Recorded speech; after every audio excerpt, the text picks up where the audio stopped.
Good afternoon. Today is Wednesday, February 28th, 2018, and I'm Joe Ball. Well, the Function 1 schedulers, which is the closed session bidding in the clerk craft and level 6s in the Orlando PNDC and the Seminole PNDC, is still going on. They're in the middle of their third closed session bidding for level 6s for Tour 1, Tour 2, and Tour 3 in the Orlando PNDC.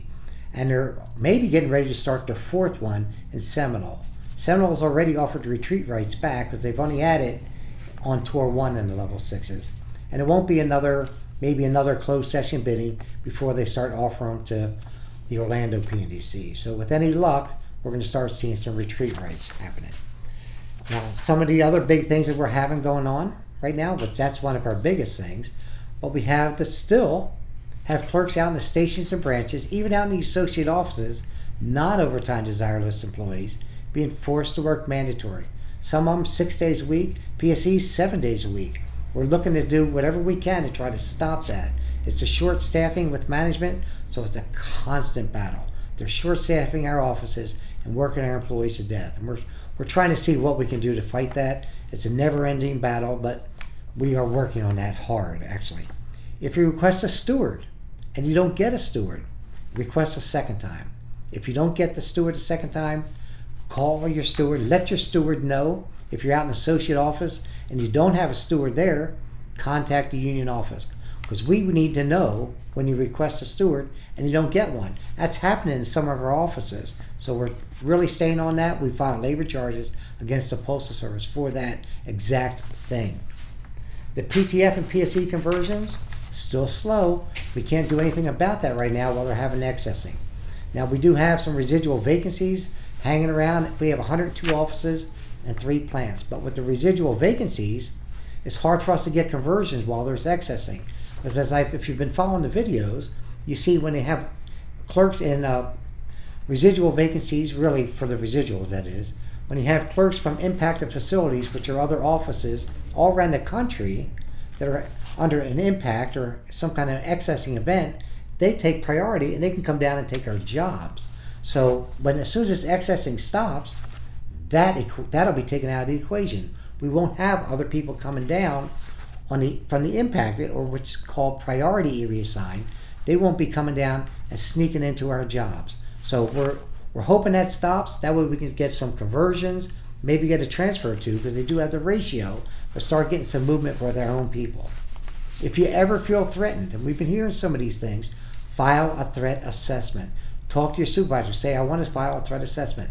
If they do not let you, contact your steward or call the office at 407-854-6396.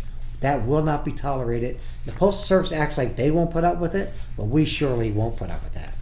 Another thing that I sent out to everybody just recently, the cost of living, or the COLA, just came in, and on your March 25th paycheck, the career employees are going to get a 25-cent per hour increase, which equates to close to $520 a year, so I'm told. The PSEs don't get COLA, but they have a contractual raise of 21 cents an hour starting in your check in May 26th. That's what we're told. That's positive. Anytime you get more money, it's a good thing.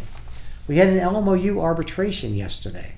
Now we're supposed to do 4 of them, 3 or 4 actually for the Seminole and Orlando PDC, where we wanted PSEs to be included in the percentages for annual leave. Now I put those together, we sent them up, yet we had a continuance because the Postal Service wasn't prepared. We were kind of fired up. We had a national business agent, I was in there, Vice President Bob McSorley was in there, and they did a poor job as far as being prepared. So the arbitrator is going to hear that case again. However, they were somewhat prepared to do the one for the associate offices. That's the one where we came in, our administration, we inherited, not from the previous president, but the one before that, where he signed off saying incidental leave will be at management's discretion. So if they liked you, maybe they'll let you have off. If they don't like you, maybe not. Hey, I want to make a plan. Nobody's off. I would like to have a trip. Maybe 3 weeks from now, I'd like to take a day off. Management will say, nah, I don't think so. That's a problem for us. So we're challenged that. We did the arbitration. Now it's in the hands of the arbitrator. If we lose that, what you need to do from now on, instead of going up in smaller offices where you ask your postmaster, hey, can I have the day off? And they say no, put it on a 3971. If they deny it, get it denied, get us a copy of it, because we're going to keep that, for we're going to pursue this again if we lose this. And we're not going to put up with that. We can't put up with that. That's a big problem out in the associate offices. In the next month or so, I'm going to be doing an informational picket, which is not going to get you in trouble. It's like a little informal rally, like we did the Staples rally. We're going to try to get a lot of people. We're going to get some materials from the National APW to send them down here. We're going to go not in front of the Orlando PNDC or the Lakeland PNDC or the Seminole PNDC. We want the public to see us. Now, out in those offices, out in the PNDCs, there's nothing but 60-mile-an-hour traffic. We're going to go downtown someplace in Orlando. We're going to find a post office where lots of foot traffic, a lot of car traffic, and we're going to walk up and down the street. It's not going to be a bad thing. Don't feel freaked out like, oh my gosh, I'm going to get fired for doing it. It's not like that. We want to let the people know the short staffing, the long lines, how the Postal Service appears like they're trying to hurt our service, which they are hurting service. You know, you mail a letter to your neighbor and they get it 6 days later.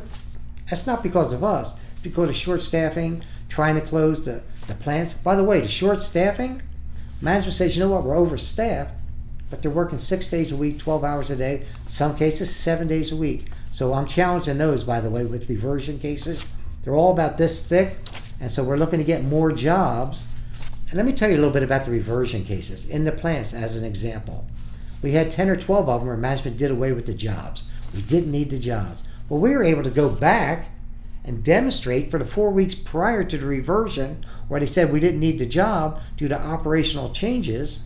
They were working 40 to 50 hours a week. Now all of a sudden, as soon as they've been out of the job, now they don't need them anymore. I went 4 weeks after that, and they're still working tons of hours. Some of the same people on the same tours. Ridiculous. The Orlando PNDC, we're still challenging the staffing packages, any reversions, and this is in the maintenance department. A lot of problems. We have a lot of problems with maintenance management. Let me give you a hint. It's not with the management so much on tour 2 or tour 3. So you figure out where the maintenance management is giving us a problem. Pretty easy to figure that out. We're having problems with that. The VMF, thank God we have no problems there lately. That's the vehicle maintenance facility where they fix the Jeeps, you know, the ones with the 300,000 miles on them, but they're keeping them running for us. MVS just had 9 positive resolves come back as step 3. Now 2 of them are problematic. They said that they were going to convert the PTF retroactively to full-time regular back months prior. That's great. But guess what? We want them compensated. They lost 4 or 5 holidays. So Bruce Amy, the MBA, is going back to the step 3 designee for the Postal Service. And I'm going to get a monetary resolve out of that.